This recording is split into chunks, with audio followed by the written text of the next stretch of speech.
पश्चिम बंगाल में 29 अप्रैल को दूसरे चरण का मतदान होना है, लेकिन उससे पहले बंगाल में जिंदा और कच्चे बम मिलने का सिलसिला जारी है और इन बमों को बनाने वाला मास्टरमाइंड है सुजाउद्दीन मोल्ला और एपी सेंटर है भांगर, वो इलाका जिसका इतिहास राजनीतिक हिंसा और बम की घटनाओं के लिए जाना जाता है।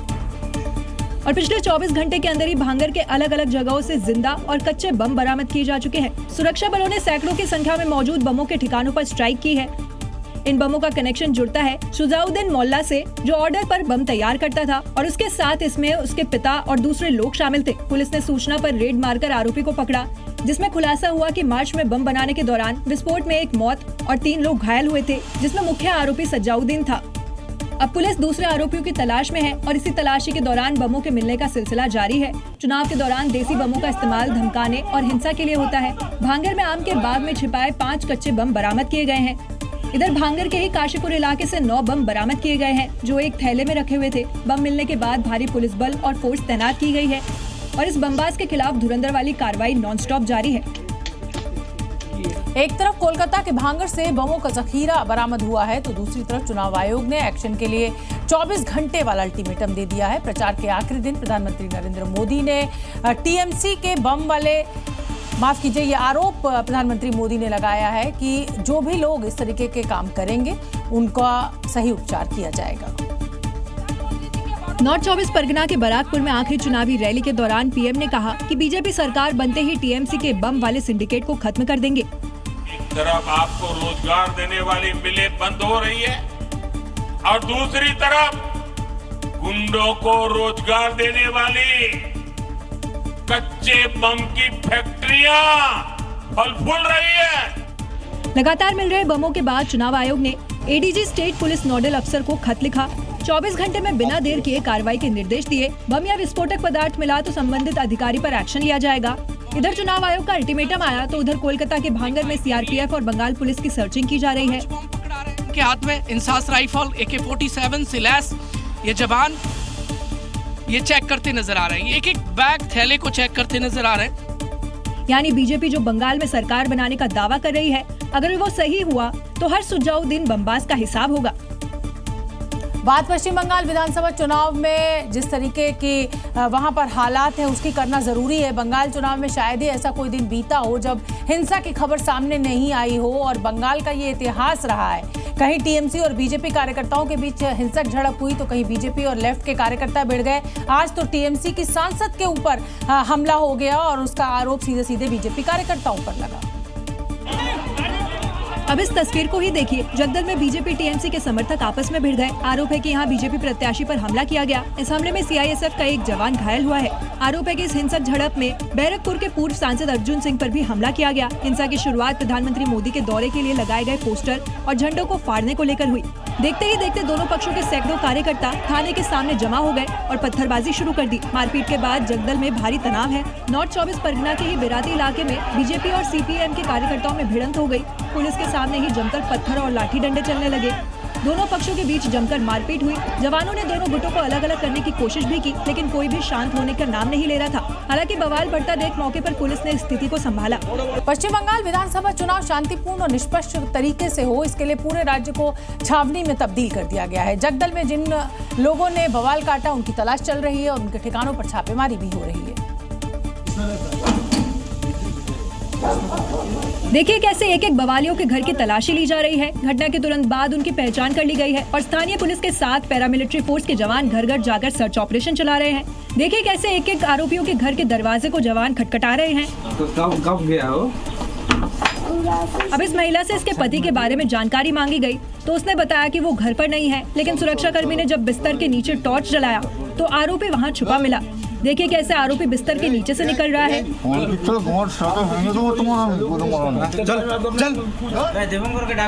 अब इन दोनों को देखिए, जगदल में बवाल करने के बाद घर पर आराम से सो रहे हैं, लेकिन सुरक्षा कर्मियों ने इन्हें इनके घर से गिरफ्तार कर लिया है। अब तक 15 आरोपियों के घर पर रेड मारी गई है, जिसमें 5 आरोपी गिरफ्तार किए गए हैं। गिरफ्तारी सभी टीएमसी से जुड़ी बताई जा रही है। उत्तर प्रदेश पुलिस के encounter specialist IPS Ajay Pal Sharma की पश्चिम बंगाल चुनाव में तैनाती ने हर किसी को हैरान किया है, जिन्होंने अभिषेक बैनर्जी के गढ़ में एंट्री करते ही उनके करीबी को अल्टीमेटम दे दिया। जहांगीर के घर वाले भी खड़े हैं, उसको बता देना कायदे से। ये बार बार जो खबरें आ रही हैं कि उसके लोग धमका रहे हैं, तो फिर अच्छे से खबर लेंगे, फिर बाद में रोना पछताना मत। बता दें कि बंगाल चुनाव में सुरक्षा के मद्देनजर यूपी पुलिस में सिंघम नाम से मशहूर आईपीएस अधिकारी अजयपाल शर्मा को दक्षिण 24 परगना में तैनात किया गया है, जहां से टीएमसी उम्मीदवार और अभिषेक बनर्जी के करीबी जहांगीर खान चुनावी मैदान में उतरे हैं। जहांगीर खान के समर्थकों के खिलाफ मारपीट और गुंडागर्दी की कई शिकायतें दर्ज है, जिसके बाद पुलिस फोर्स के साथ अजयपाल शर्मा सीधे उनके घर पहुंचे और उन्हें ठीक करने का अल्टीमेटम दे दिया। तो फिर अच्छे से खबर लेंगे। पश्चिम बंगाल में 36 घंटे बाद बंगाल की किस्मत ईवीएम में कैद हो जाएगी, लेकिन उससे पहले हर तरफ पार्टी के जो बयान है वो तेज होते जा रहे हैं और इसी बयानबाजी के बीच ममता बनर्जी ने एक बार फिर बंगाल पुलिस को कहा है कि वो ठीक से काम नहीं कर रही है। इससे पहले 20 अप्रैल को भी उन्होंने सभी अधिकारियों के नाम पता मालूम होने की धमकी दी थी, तो अब चुनाव में लगी बंगाल पुलिस को ही वार्निंग दे दी। अभी जो पुलिस है इधर का, क्या बोलूं मैंने, और वो लोगों ने एक भी एक्शन नहीं लेता है, खाली हमारा पार्टी का खिलाफ एक्शन लेता है। लेकिन ये लोगों को पता नहीं है 4 तारीख के बाद ये लोग वापस जाएंगे, तो आप लोग तो इधर में रहेंगे।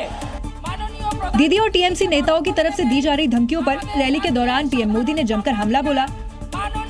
बंगाल के लोगों को धमकियां दी, गुंडागर्दी की भाषा में उनसे बात की, लेकिन किसी भी टीएमसी के नेता ने 15 साल के काम का रिपोर्ट कार्ड एक बार भी नहीं बताया। दीदी भले ही बंगाल पुलिस पर पक्षपात होकर काम करने का आरोप लगा रही है, लेकिन जो धमकी वो दे रही है कहीं उन्हें ही भारी न पड़ जाए। बंगाल चुनाव के आखिरी चरण के चुनाव प्रचार थमने से पहले योगी आदित्यनाथ ने ममता बनर्जी और उनकी सरकार पर जमकर हमला बोला और दावा किया कि 4 मई के बाद बंगाल का गुंडा राज यूपी की तरह ध्वस्त हो जाएगा। योगी का ये जवाब ममता बनर्जी के उस बयान पर था जिसमें उन्होंने उत्तर प्रदेश को क्राइम स्टेट घोषित किया था। योगी ने आज बंगाल में ताबड़तोड़ 3 रैलियां की और हर रैली से ममता बनर्जी पर सीधा निशाना साधा। योगी ने ममता सरकार और टीएमसी को गुंडों का संरक्षक बताते हुए हमला किया, जिसमें यूपी के लॉ एंड ऑर्डर पर उठाए गए ममता बनर्जी के सवाल का जवाब भी था। ममता ने कहा था, এরা বাংলার নামে বদনাম করে, আমার খুব গায়ে লাগে। সবচেয়ে ক্রাইম কোথায় বেশি?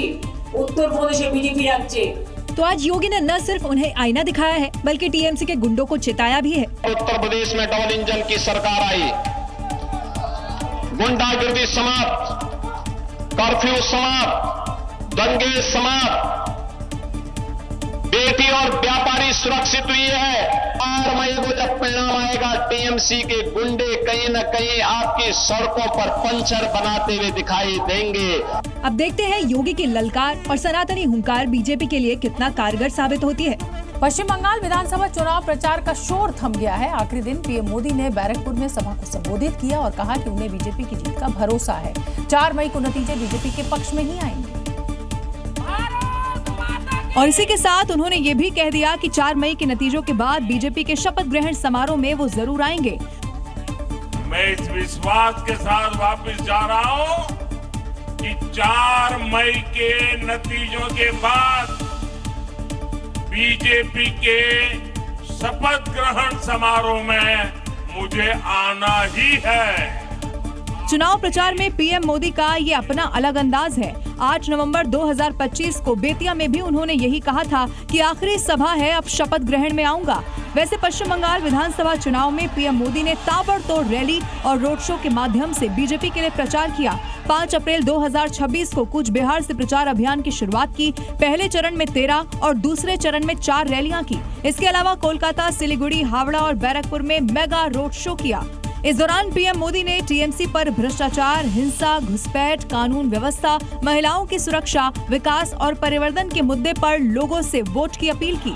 अब 4 मई को पता चलेगा कि बंगाल की जनता ने पीएम मोदी के वादों पर कितना भरोसा किया।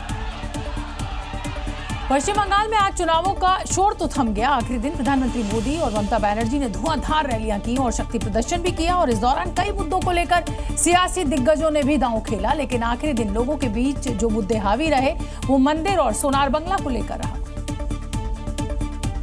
राम मंदिर बनेगा लेकिन बाबरी मस्जिद नहीं बनेगा। पश्चिम बंगाल में दूसरे चरण में 142 सीटों की जंग में कई मुद्दे हावी रहे, लेकिन चुनाव प्रचार के आखिरी दिन विकास के साथ धर्म और संस्कृति को लेकर खूब बयानबाजी हुई, जिसे लेकर बंगाल की जनता में भी जबरदस्त उत्साह देखने को मिला। हुगली में जब जी मीडिया ने लोगों से बात की तो जनता ने अपना फैसला अभी से सुना दिया।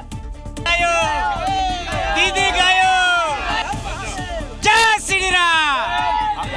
आपको डर और नहीं लगता? क्या चीज का टीएमसी के लोगों का कोई सूखा नहीं, वो गुंडा खुद भाग जाएगा, खुद गुंडा भाग जाएगा 4 तारीख के बाद। श्री राम होगा, जय श्री राम। और भारत माता में इस बार पहले भारत माता का जय, उसके बाद सबका जय। जो डर गया सो मर गया, भारत माता की जय। इस बार राम को राम आ गया। बंगाल को बंगाल बनाना चाहिए, पाकिस्तान नहीं। हुगली की जनता ने तो अपना फैसला सुना दिया। अब देखना है कि बाकी पश्चिम बंगाल की जनता के मन में क्या है और 4 मई को किसकी सरकार बनने वाली है। खबर बिहार से है, जहां मुख्यमंत्री सम्राट चौधरी ने अपराधियों और अतिक्रमणकारियों को साफ साफ चेतावनी दी है और कहा है कि जो गलत करेगा और सरकारी जमीन पर जिसका भी कब्जा होगा उसे बुलडोजर हर हाल में ध्वस्त करेगा। इसके साथ ही उन्होंने ये भी बताया कि मुंगेर के तारापुर में उनके घर की सीढ़ी को बुलडोजर ने गिरा दिया। मतलब साफ है कि बुलडोजर चेहरा देखकर नहीं, कानून के दायरे में काम करेगा। यदि सरकारी जमीन पर घर बना है उसको ध्वस्त होना ही होगा, इसको कोई पता नहीं। बिहार में लंबे समय से योगी मॉडल की मांग हो रही थी। सम्राट चौधरी के सीएम पद संभालने के बाद उम्मीद भी जगी थी कि वो उनकी तरह काम करेंगे और सम्राट लोगों की उम्मीदों पर खरा भी उतरे।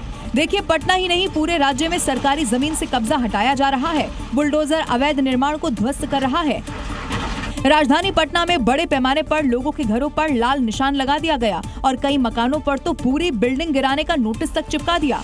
सीएम पद संभालने के बाद से ही सम्राट जिस तरीके से अतिक्रमण और माफिया के खिलाफ फैसले ले रहे हैं, वो बताने के लिए काफी है कि बिहार में योगी मॉडल लागू हो चुका है। गुजरात के सूरत से एक रूह कपा देने वाली घटना सामने आई है। यहाँ एक युवक ने न केवल अपनी पत्नी की निर्ममता के साथ हत्या कर दी, बल्कि उसका शव एक खंडहर में छिपा दिया और खुद ही पुलिस थाने जाकर अपनी पत्नी के लापता होने की रिपोर्ट भी दर्ज कराई।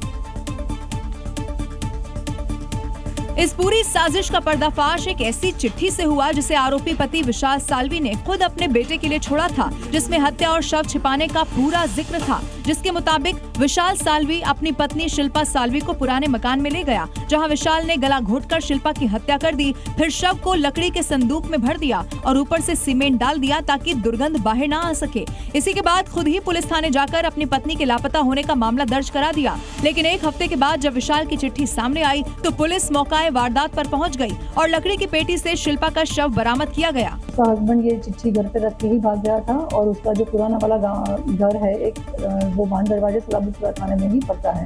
वहाँ पे जाके जब पुलिस ने चेक किया तो वहाँ से एक डेड बॉडी बरामद हुई थी। पुलिस के मुताबिक विशाल अपनी पत्नी पर शक करता था, जिसके कारण दोनों के बीच अक्सर झगड़े होते रहते थे। अब इसी शक के चलते आरोपी ने इस खौफनाक वारदात को अंजाम दिया। फिलहाल पुलिस फरार विशाल साल्वी की तलाश कर रही है। उत्तर प्रदेश में वक्फ संपत्तियों का रजिस्ट्रेशन कराने वाले वक्फ संस्थानों को आज झटका लगा है। 12,000 से ज्यादा वक्फ संपत्तियों के दावों को खारिज कर दिया गया है। यह एक्शन आधे अधूरे और बिना किसी कागज के दावे करने पर लिया गया है। हालांकि रजिस्ट्रेशन कराने की अंतिम तिथि फिर से एक बार बढ़ा दी गई है। लेकिन जिस तरह से राज्य सरकार और वक्फ बोर्ड रजिस्ट्रेशन में सख्ती बरत रहे हैं, उससे मस्जिद, मदरसा, कब्रिस्तान कमेटियों में हड़कंप मचा हुआ है। जितनी भी वक्फ संपत्तियां पूरे प्रदेश में हैं, उनका पंजीकरण हो रहा है। जो वक्फ संपत्ति फर्जी है उसको निरस्त किया जा रहा है। ये अभियान पूरे प्रदेश में चल रहा है। उम्मीद पोर्टल पर लखनऊ के 1114 दावे खारिज किए गए हैं। बिजनौर में 1003, सहारनपुर में 990 और बाराबंकी में 577 दावों को खारिज कर दिया गया है, जिसे देख मौलाना भी घबराए हुए हैं। जो लोग भी उम्मीद पोर्टल पर रजिस्ट्रेशन कराएं, इंदराज कराएं, वो पेपर सही तरीके से, दुरुस्त तरीके से उसका इंदराज कराएं। क्योंकि कागज नहीं दिखाने की जिद करने वाला कब्जा गैंग भी जानता है कि यूपी में वक्फ के नाम पर उनकी दाल नहीं गलने वाली है। उत्तर प्रदेश सरकार और वक्फ बोर्ड के इस एक्शन को लेकर एक तबका पक्षपात का आरोप भी लगा रहा है। लेकिन अब आपको दावे खारिज होने के कारण भी बताते हैं। दावे खारिज होने की सबसे बड़ी वजह है डेटा एंट्री में गलतियां और अधूरे दस्तावेज। कई संस्थानों ने पोर्टल पर जानकारी तो दी, लेकिन उनके समर्थन में जो जरूरी कानूनी कागजात होने चाहिए थे उनको अपलोड नहीं किया। निरस्त की गई संपत्तियों में छोटी मस्जिदों की जमीन से लेकर 300 एकड़ तक के बड़े कब्रिस्तान शामिल हैं। आंकड़ों के मुताबिक सबसे ज्यादा गाज कब्रिस्तानों के पंजीकरण पर गिरी है, जबकि दूसरे नंबर पर मस्जिदें हैं। इसके अलावा मदरसे, ईदगाह, इमामबाड़ा और दरगाह भी इस कार्रवाई की जद में आए हैं। खबर उत्तर प्रदेश के गाजियाबाद से है, जहां खोड़ा इलाके में लव जिहाद का एक मामला सामने आया है। हिंदू रक्षा दल की मदद से आरोपी सुभान और लियाकत को गिरफ्तार कर लिया गया है, जिनसे पूछताछ चल रही है। आरोप है कि इन दोनों ने अपने पहचान छिपाकर हिंदू लड़की को प्रेम जाल में फंसाया और फिर घर से भगाकर गाजियाबाद के खोड़ा ले आए। यहाँ किराए के मकान में दोनों हिंदू नाम बताकर रह रहे थे। सुभान और लियाकत नाम के दो लड़के पानीपत से एक लड़की को भगाकर यहाँ पर लाए थे। लड़की नाबालिग थी। हिंदू संगठन से जुड़े लोगों को जब शक हुआ तो पहले इन लोगों ने मुस्लिम बनकर इनसे दोस्ती की, तब जाकर मामले का खुलासा हुआ। हिंदू संगठन से जुड़े लोगों का कहना है कि यहाँ हाल के दिनों में ऐसे मामले बढ़े हैं। लव जिहाद है, सरासर लव जिहाद है। खोड़ा में कई मामले हिंदू रक्षा दल पकड़ चुका है। लव जिहाद पे 5-5, 7-7 मामले लगातार हर 2 महीने के अंदर एक मामला हम लोग पकड़ रहे हैं। दावा किया जा रहा है कि बीते 8 महीनों में खोड़ा इलाके में हिंदू लड़कियों से धोखे के 6 मामले सामने आ चुके हैं। अब यूपी पुलिस के लिए ये बड़ी चुनौती है कि कैसे खोड़ा को लव जिहाद का एपिसेंटर बनने से रोक सकती है। उत्तर प्रदेश के महाराजगंज में पुलिस वाले की दबंगई सामने आई, जहां विवाद सुलझाने पहुंचे पुलिसकर्मी ने युवक की लातों से पिटाई कर दी। हालांकि वीडियो के बाद पुलिसकर्मी को सस्पेंड कर दिया गया। क्योंकि योगी राज में कानून सबके लिए बराबर है। बताया जा रहा है कि शराब के नशे में एक शख्स युवक को पीट रहा था, जिसे सुलझाने के लिए पुलिसकर्मी पहुंचा था, लेकिन शख्स पुलिसकर्मी से ही भिड़ गया, जिसके बाद पुलिस वाले ने उसे जमीन पर गिरा दिया और लातों से पीटना शुरू कर दिया। इस दौरान वहां मौजूद कुछ लोग उसे छोड़ने के लिए भी कह रहे थे, तो कुछ वीडियो बना रहे थे, लेकिन वो नहीं सुनता है और पिटाई जारी रखता है। पीड़ित इसकी शिकायत थाने में करता है। कानून हाथ में लेने का वीडियो अब आला अधिकारी के पास पहुँचा तो एक्शन होता है। पिटाई करने वाले हेड कांस्टेबल विनय कुमार को सस्पेंड कर दिया गया, क्योंकि यूपी में कानून सबके लिए बराबर है और किसी को भी कानून हाथ में लेने की इजाजत नहीं है। उत्तर प्रदेश के संभल में शादी में दावत को लेकर विवाद हो गया और इसके बाद जश्न का माहौल मारपीट में बदल गया। मारपीट करते बारातियों की तस्वीरें भी अब सामने आई हैं। वीडियो में देखिए कैसे बीच सड़क पर बाराती मारपीट कर रहे हैं। कोई डंडों से हमला कर रहा है तो कोई हाथ पैरों से लड़ाई कर रहा है। इस मारपीट में पुरुष महिलाएं भी लात घुसे चलाती हुई नजर आ रही है। बताया जा रहा है कि शादी में दावत को लेकर ये पूरा विवाद हुआ। विवाद इतना बढ़ गया कि पुलिस चौकी के सामने भी ये जंग नहीं थमी। वीडियो में देखिए कैसे थाने के बाहर भी मारपीट जारी है। मारपीट करने वाले को पुलिस वाले का भी डर नहीं है। बताया जा रहा है कि मारपीट में 18 लोग घायल हुए हैं। पुलिस ने वीडियो के आधार पर 10 लोगों को हिरासत में लिया है। अब आपको हादसों से जुड़ी एक खबर बताते हैं, जहां रफ्तार की वजह से एक बार फिर जान जाते जाते बची। थार सवार दबंग की दबंगई सामने आई, जहां 2 बाइक को थार ने टक्कर मार दी। केरल के वायनाड से जो तस्वीरें सामने आई हैं वो खौफनाक है। वीडियो में देखिए एक तेज रफ्तार कार और ऑटो में आमने सामने की टक्कर होती है। टक्कर इतनी जोरदार थी कि ऑटो के सामने का शीशा टूटने के साथ ही बुरी तरह से क्षतिग्रस्त हो जाता है। हादसे में ऑटो ड्राइवर जमीन पर जाकर गिरता है, तो वहीं ऑटो में बैठी सवारी भी घबरा जाती है। इधर यूपी के गाजियाबाद में थार सवार की दबंगई सामने आई है, जहां सड़क किनारे बाइक पर मौजूद लोगों को थार सवार ने टक्कर मार दी, जिससे वो सब दूर जाकर गिरे। हादसे के बाद थार सवार बाइकों को भी घसीटने लगा। हादसे में 4 लोगों को चोटें आई हैं। हादसे के बाद मौके पर भीड़ जमा हो गई। टक्कर गलती से हुई या जानबूझकर, इसका खुलासा नहीं हुआ है, लेकिन हादसा सीसीटीवी में कैद हो गया है। ब्रिटिश मौलाना शमशुल हुंदा पर उत्तर प्रदेश सरकार का बुलडोजर नॉन स्टॉप चल रहा है। मौलाना के अवैध मदरसे पर रविवार से शुरू हुआ एक्शन आज भी जारी है, क्योंकि यूपी में अवैध निर्माण के लिए बुलडोजर तैयार रहता है, जिसका एग्जाम्पल इन 3 तस्वीरों से समझा जा सकता है। रविवार को दिन में स्टार्ट हुआ बुलडोजर एक्शन। देर रात भी पीला पंजा गरजा और फिर सूरज की पहली किरण के साथ फिर चलने लगा। मदरसे पर प्रशासन का बुलडोजर एक्शन लगातार जारी है। प्रशासन के अधिकारी यहाँ पर मौजूद हैं और कल आपको बता दें कल देर रात 11 बजे तक प्रशासन की बुलडोजर की कार्रवाई चलती रही। यानी जब तक अवैध निर्माण को तोड़ेगा नहीं, योगी का बुलडोजर अपनी टॉप स्पीड से चलता रहेगा और मौलाना के अवैध मदरसे को मिट्टी में मिलाकर ही दम लेगा। जिनकी तस्वीरें देखिए, 1-2 नहीं बल्कि 6-6 बुलडोजर चारों तरफ से अवैध निर्माण को तोड़ते दिख रहे हैं। मौलाना, जिस पर विदेशी फंडिंग से लेकर देश विरोधी गतिविधियों के आरोप लगे हैं, वो ब्रिटेन की नागरिकता ले चुका है और अवैध तरीके से बनाए मदरसे पर जब योगी प्रशासन की नजर पड़ी तो बुलडोजर वाला हिसाब शुरू हो गया।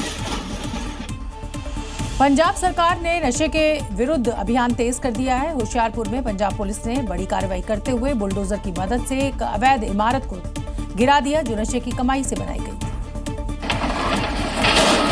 ऑपरेशन येलो पॉ के तहत आज सुबह प्रशासन और पुलिस की टीम बुलडोजर लेकर होशियारपुर के सरेला कला पहुंच गई और कुख्यात ड्रग तस्कर नीलम की अवैध कमाई पर बनाए गए उसके अवैध घरों के खिलाफ एक्शन शुरू कर दिया। देखते ही देखते उसके ड्रग तस्करी से कमाई से खड़े किए गए आलीशान इमारतों को जमींदोज कर दिया। आपको बता दें कि पुलिस ने हाल ही में नीलम को गिरफ्तार किया जिसके ऊपर ड्रग तस्करी के 13 से ज्यादा मुकदमे दर्ज हैं। हालांकि पुलिस ने उसे न सिर्फ गिरफ्तार किया बल्कि ड्रग तस्करी की काली कमाई से तैयार उसके किले को भी बुलडोजर से तबाह कर दिया। इसके साथ ही पुलिस अधिकारियों ने ड्रग तस्करों को सख्त संदेश देते हुए कहा कि सूबे में नशे के खिलाफ जीरो टॉलरेंस है। ऐसे में ड्रग तस्करी की कमाई से बनी अवैध संपत्तियों के खिलाफ ऐसे ही कार्रवाई जारी रहेगी। उत्तर प्रदेश में अपराधियों के खिलाफ लगातार एक्शन लिया जा रहा है। माफिया गुंडे बदमाशों का इलाज यूपी पुलिस के पास है और इसी वजह से हर दिन पुलिस अपराधियों को कानून के तहत सजा दिलाने का भी काम कर रही है।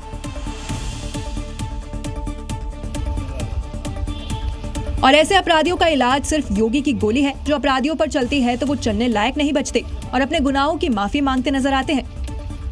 बुलंदशहर में ट्रिपल मर्डर का आरोपी पुलिस की गोली लगने से घायल हो गया। आरोपी को पुलिस हथियार बरामदगी के लिए ले गई थी लेकिन भागने की कोशिश के दौरान उसका हाफ एनकाउंटर हुआ।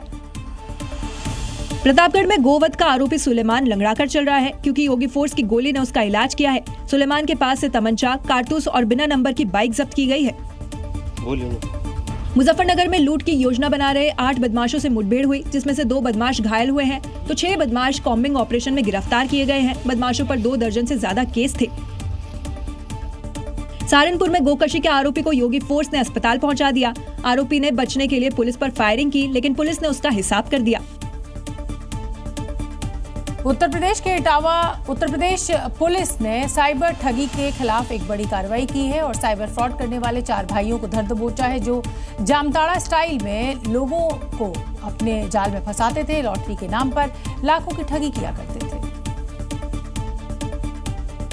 लेकिन इटावा पुलिस ने इन साइबर अपराधी भाइयों के काले कारोबार पर शिकंजा कसा और चारों भाइयों को गिरफ्तार कर उनके पास से 30,60,000 रुपए का कैश बरामद किया है जो उन्होंने लोगों को फंसाकर कमाए थे। बता दें कि चारों भाई एक अनरजिस्टर्ड ऐप 82 लॉटरी पर गैम्बलिंग वाले खेल खेलते थे। चारों भाई साइबर फ्रॉड के लोगों से संपर्क में थे और साइबर ठगी के रुपए इनको खाते में आते थे जिसे सर्कुलेट कर पैसे को व्हाइट मनी में चेंज करते थे। चारों ने देश के सभी राज्यों में लोगों को अपना शिकार बनाया। कई शिकायतों के बाद पुलिस ने एक्शन लिया और करीब 91 लाख की धोखाधड़ी का पर्दाफाश किया। आज पुलिस ने इसमें 30,60,000 रुपए नगद बरामद किए हैं। इसके अलावा जो इनके विभिन्न खातों में निवेश हैं पैसे और जो इन्होंने क्रिप्टो करेंसी खरीदी थी और कुछ गोल्ड में पैसा लगाया था, ऐसे 60,58,000 रुपए को भी होल्ड और फ्रीज कराया गया है। पुलिस के मुताबिक चारों भाइयों के गिरोह में कई और लोग शामिल हैं, जिसमें कुछ बैंक कर्मी भी शामिल हैं, जिनके खिलाफ जांच पड़ताल की जा रही है।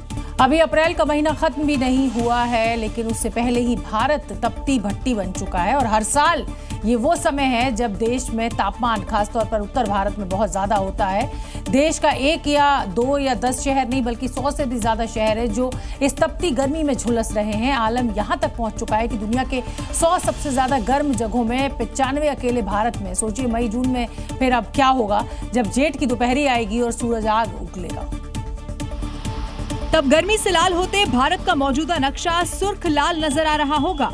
IMD और वैश्विक तापमान डेटा ने इस बात की पुष्टि भी कर दी है। 26 तारीख को देश का एक बड़ा हिस्सा लाल नजर आ रहा था और आने वाले दिनों में भी हालात ऐसे ही बने रहने वाले हैं। पूरा नॉर्थ वेस्ट और सेंट्रल इंडिया में हीट वेव कंडीशंस प्रिवेल कर रही हैं। इस गर्मी ने कबूतरों और दूसरे पक्षियों की जान लेनी भी शुरू कर दी है तो कहीं बंदर आइसक्रीम खाते हुए दिख रहे हैं। रियल टाइम ग्लोबल तापमान रैंकिंग के अनुसार दुनिया के 100 सबसे गर्म शहरों में से 95 शहर अकेले भारत के बन चुके हैं। पूरा देश झुलस रहा है और गर्मी की लिस्ट में अफ्रीका से लेकर मिडिल ईस्ट तक के देशों को भी पछाड़ दिया है। भारत की मौजूदा स्थिति ने दुनिया भर के वैज्ञानिकों को चौंका कर रख दिया है। देश भर में भीषण गर्मी का कहर है। आसमान से बरसती आग के कारण राजस्थान, दिल्ली, उत्तर प्रदेश, मध्य प्रदेश समेत उत्तर भारत के कई राज्यों में पारा 45 डिग्री के पार चला गया है। गर्मी की हीट डोम के कारण सड़कों पर अब सन्नाटा पसरा हुआ है और लोग घरों में कैद रहने को मजबूर हो गए हैं और जिन्हें मजबूरन निकलना पड़ रहा है वो बड़े एहतियात के साथ बाहर निकल रहे हैं। अलग अलग राज्यों के कई शहरों से आई इन तस्वीरों से अंदाजा लगा सकते हैं अप्रैल में ये हाल है तो आगे क्या होगा। सबसे ज्यादा हालत खराब है राजस्थान के पश्चिमी छोर पर बाड़मेर जिले की, जहां का पारा 46 के पार पहुंच गया है, जो आने वाले दिनों में और बढ़ने वाला है।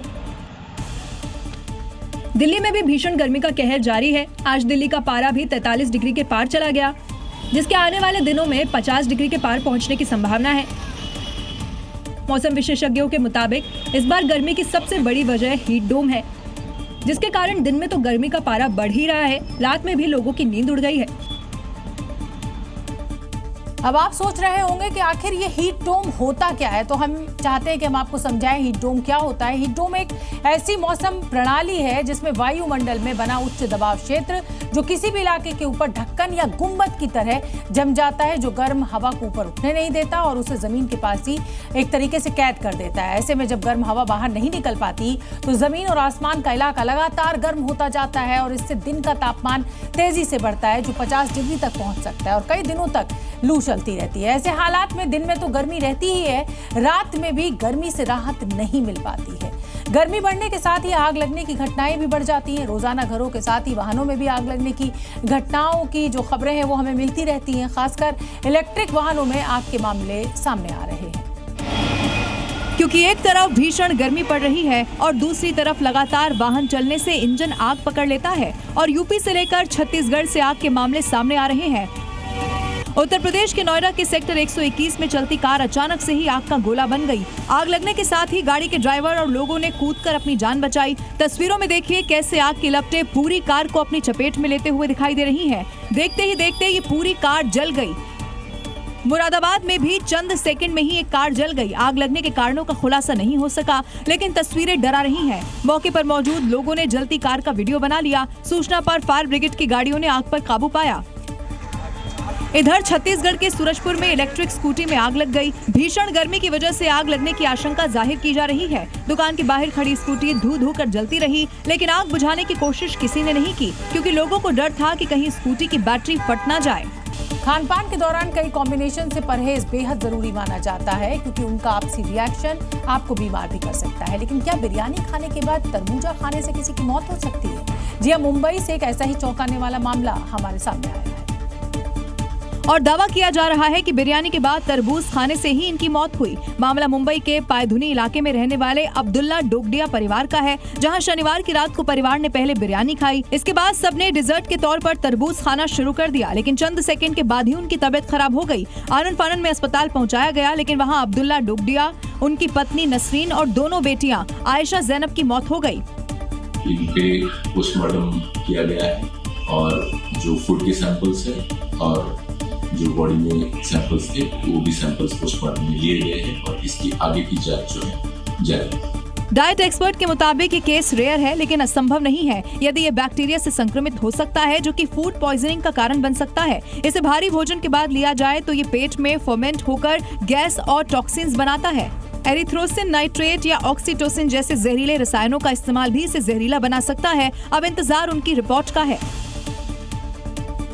अगली खबर महाराष्ट्र से, जहां यवतमाल में एक चौंकाने वाला मामला सामने आया है। यहां गुप्त धन का लालच देकर अघोरी और तांत्रिक पूजा के नाम पर शोषण करने वाले एक बड़े गिरोह का भंडाफोड़ हुआ है और पुलिस ने 6 तांत्रिकों को गिरफ्तार किया है। ये लोगों को गुप्त धन पाने का झांसा देते थे, लोग फंस जाते थे, उनसे अघोरी अनुष्ठान कराने को कहते थे। इसके एवज में उनसे मोटी रकम वसूलते थे, महंगा सामान खरीदवाते थे। एक बार इन ढोंगी बाबाओं के जाल में जो फंस जाता था उसका ये सब कुछ लूट लेते थे। अनुष्ठान के लिए ये भक्तों से कांटी, त्रिशूल, गुड्डा गुड्डी, माला, हल्दी, चंदन, रुद्राक्ष, गैंती, सरोता और कड़ा खरीदवाते थे। फिर महंगे अनुष्ठान के नाम पर मोटी रकम भी लेते थे। देखिए, पुलिस कस्टडी में दिख रहे ये वही शख्स हैं जो इस गिरोह को चला रहे थे। देखिए, गड़ा धन जमीन से खोदकर निकालने के लिए, गैती खजाना पता करने के लिए मिट्टी का नमूना और बाल भी इनके पास से बरामद हुए हैं। हाल ही के दिनों में महाराष्ट्र में गड़े खजाने का लालच देकर लोगों को ठगने के कई मामले आ चुके हैं। यही कारण है कि पुलिस 6 तांत्रिकों की गिरफ्तारी को बड़ी कामयाबी बता रही है। उत्तर प्रदेश के संभल से अपराध को खत्म करने के बाद अब अनुज चौधरी फिरोजाबाद में तैनात हैं, जहां युवती ने अपनी गैंग के साथ मिलकर 10 लाख की लूट को अंजाम दिया और वारदात को अंजाम देकर एएसपी अनुज चौधरी को चैलेंज किया। जिसे योगी के सिंघम ने एक्सेप्ट भी कर लिया और जहां लूट को अंजाम दिया वहां की जांच कर सबूत भी जुटा लिए हैं और अब कभी भी युवती गैंग समेत गिरफ्त में आ सकती है। लूट को अंजाम दिनदहाड़े दिया गया। आरोपियों की ये करतूत सीसीटीवी में कैद हो गई। वीडियो में देखिए बाइक पर 3 लोग आते हैं जिसमें 2 युवक और एक युवती है।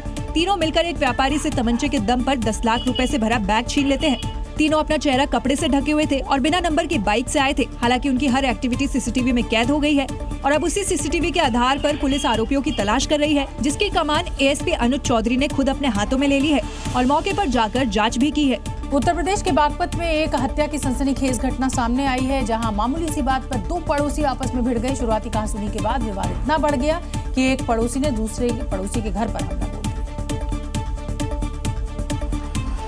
मामला बागपत के बड़ौत इलाके का है। सुबह छत पर सफाई के दौरान पानी की कुछ छींटे पड़ोसी के घर में गिर गई, जिसका पड़ोस के लोगों ने विरोध किया तो दोनों पक्षों के लोग आमने सामने आ गए।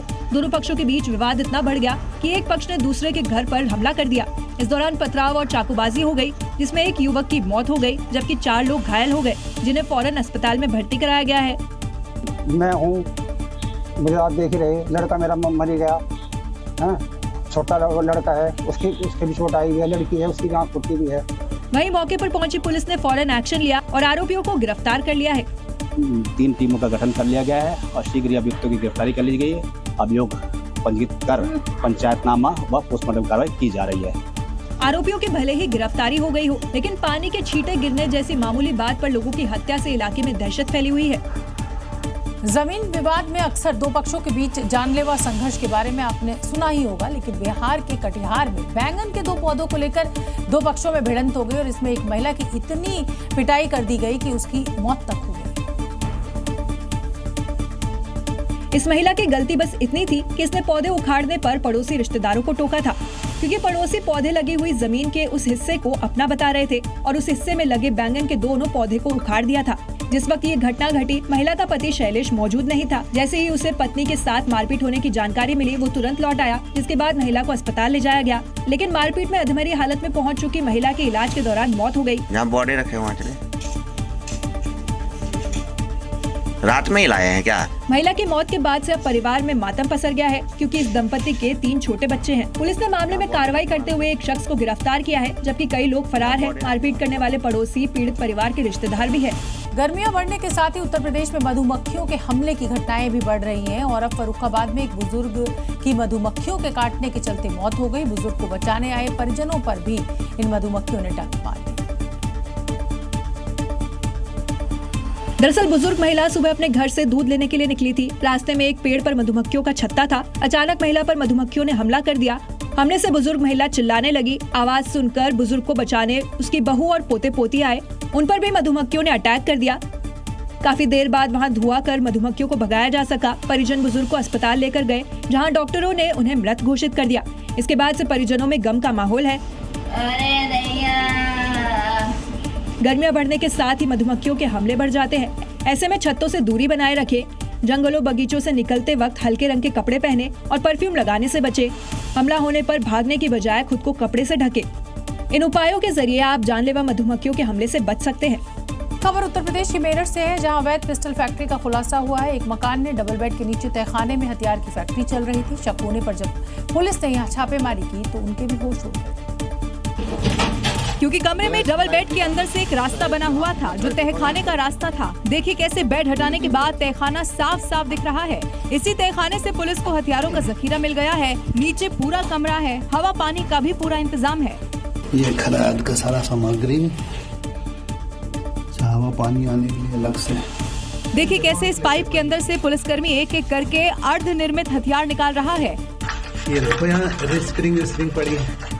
पुलिस ने मौके से 11 लोगों को गिरफ्तार किया, जबकि 10 अभी भी फरार हैं। इस तहखाने से भारी मात्रा में बने अधबने हथियार बरामद किए गए। पूछताछ में मालूम हुआ कि कुछ दिन पहले यहां से 8 लोगों ने अवैध पिस्टल खरीदी थी। अब ये लोग 35,000 से लेकर 60,000 रुपए तक अवैध हथियार बेचते थे। पुलिस अब ये पता लगाने का प्रयास कर रही है कि अभी तक किन किन को इन लोगों ने असले बेचे हैं।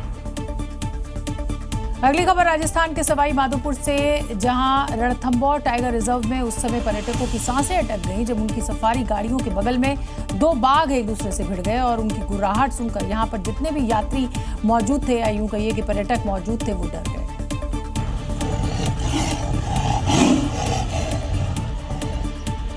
बाघों के इस भिड़ंत का वीडियो भी सामने आया, जहां सफारी गाड़ियां रुकी हुई है और यात्री दहशत में है और बाघ एक दूसरे से गुर्रा रहे हैं। इस बीच सहमे यात्री एक दूसरे से शांत रहने को कह रहे हैं। बिल्कुल।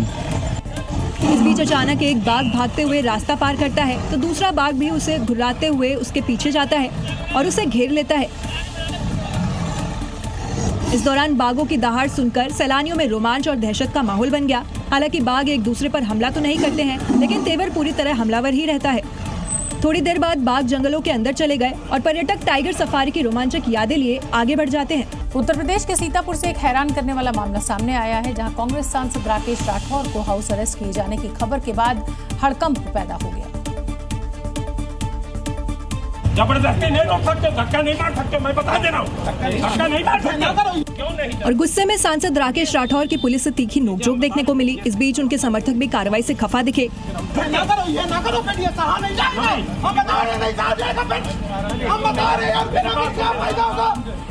इतना ही नहीं, पुलिस कार्रवाई से नाराज सांसद राकेश राठौर घर के बाहर धरने पर बैठ गए। जानकारी के मुताबिक 15 अप्रैल को नाबालिग की हत्या मामले में सांसद राकेश राठौर गाजीपुर जाने की तैयारी में थे। हालांकि उनका कहना है कि वे मांगलिक कार्यक्रम में मोहाली जा रहे थे, तभी पुलिस ने खुफिया इनपुट के आधार पर उन्हें घर में ही नजरबंद कर दिया। इस दौरान पुलिस और सांसद के बीच जमकर नोकझोंक हुई। इसके विरोध में सांसद अपने समर्थकों के साथ आवास के बाहर धरने पर बैठ गए और आमरण अनशन शुरू कर दिया। सांसद राकेश राठौर ने आरोप लगाया कि वे एक दूसरे कार्यक्रम में शामिल होने के लिए जा रहे थे, तभी पुलिस ने उन्हें बिना कारण बताए घर में नजरबंद कर दिया। उन्होंने इसे लोकतांत्रिक अधिकारों का हनन बताते हुए नाराजगी जताई है।